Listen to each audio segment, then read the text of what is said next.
اعوذ باللہ من الشیطان الرجیم بسم اللہ الرحمن الرحیم۔ اللہ رب العزت نے سورہ احقاف آیت نمبر 15 میں ارشاد فرمایا، ہم نے آدمی کو حکم دیا کہ وہ اپنے والدین کے ساتھ حسن سلوک کرے۔ امام طبرانی نے ایک حدیث شریف نقل کی ہے، نبی کریم صلی اللہ تعالی علیہ وسلم کا ارشاد، اس کا مفہوم والد کی اطاعت میں اللہ تعالیٰ کی اطاعت ہے اور والد کی نافرمانی میں اللہ تعالیٰ کی نافرمانی ہے۔ آج اس ویڈیو میں والدین کو عزت دینے کے 35 طریقے یعنی ان کے حقوق کا ذکر کرتے ہیں۔ والدین کی موجودگی میں اپنا فون دور رکھیں، ان کی بات توجہ سے سنیں، ان کی رائے کو مقدم رکھیں، ان کی گفتگو میں شامل رہیں، ان کو عزت سے دیکھیں، ان کے ساتھ بد اخلاقی سے بات نہ کریں، ان کے ساتھ اچھی بات شیئر کریں، ان کو بری خبر بتانے سے پرہیز کریں، ان کے دوستوں کے بارے میں اچھی بات کریں اور ان سے محبت رکھیں، ان کی کہی ہوئی اچھی باتیں اکثر یاد رکھیں، ان کی عمر کا احترام کریں، ماضی کی تلخ یادوں کو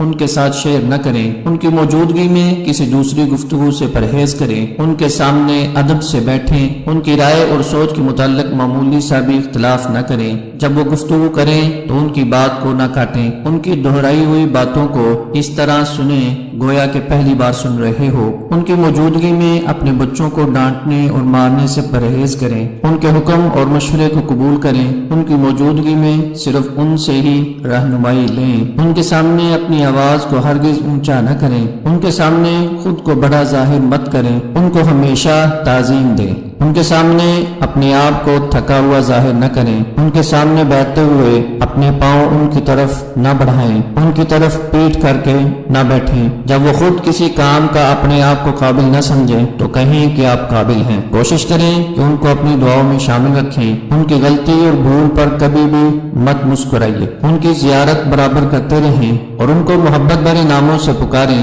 اور ان سے بات کرتے وقت بہترین الفاظ کا استعمال کریں اور ان کو ہر چیز پر مقدم کریں اور ترجیح دیں، ان سے پہلے کھانا شروع مت کریں، ان کے ساتھ چلتے ہوئے ان کے آگے چلنے یا بڑھنے سے پرہیز کریں۔ والدین اس کرۂ ارض پر خزانہ ہے، اس سے پہلے کہ یہ خزانہ دفن ہو جائے اپنے والدین کی قدر کریں۔